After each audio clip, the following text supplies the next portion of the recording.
Hello everyone and welcome to day 53 of Wild Writing in the Time of Corona.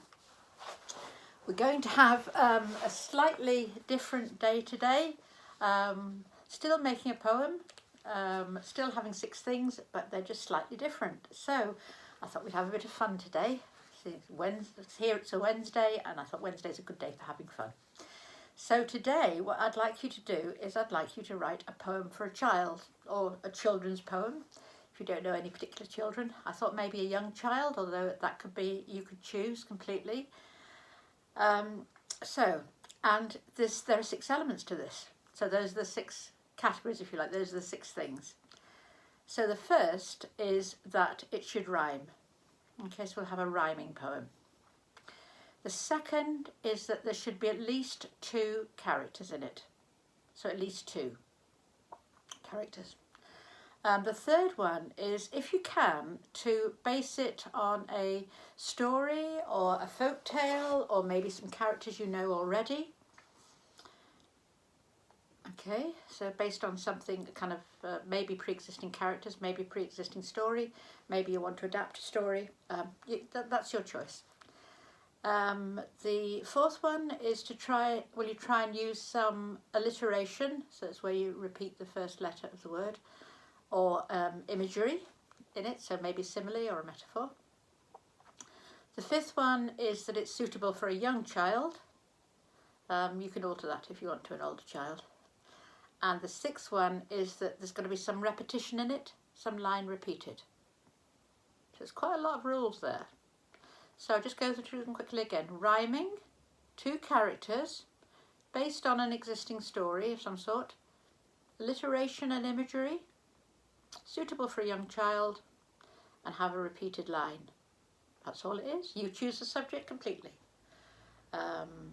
So when I was doing this, I was lucky enough to be able to ask my son what his son, that's my grandson's, favourite story was at the moment. And I luckily knew the story and I based it on that. So it's completely up to you. You can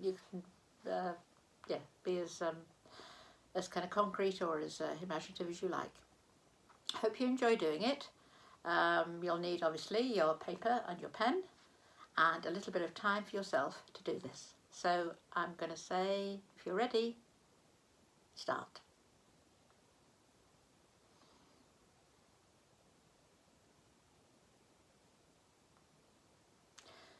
Oh, welcome back from our day of children's poetry, or our first attempt at children's poetry. I hope you've enjoyed doing this and be interested to see what we've all come up with in our different ways. I think, as I told you just now, I found out what my grandson's favourite story at the moment is, thinking that it might be something elaborate about, he's got some very funny books about elephants and about all sorts of weird bodily functions and all sorts of strange things. And so I was a little disappointed when my son said Pepper and George and going to the zoo. That's what he likes best. So I tried to get all the elements that I said in, and so this is the story, which I shall read in a grandma's voice. Pepper and George visit the zoo. Pepper and George went out one day. They were off for a trip to the zoo. It was quite a long way away. Mummy and Daddy were coming too. It's a great day out, our day at the zoo. Pepper loved the lions so proud when they lifted up their heads and roared at the crowd. She saw their big teeth and their tiny black eyes. George was a bit scared, so he stood to the side. It's not a great day out, our day at the zoo. But George loved the penguins who waddled about, dived into the deep blue pool, and like flying fish, they all shot out.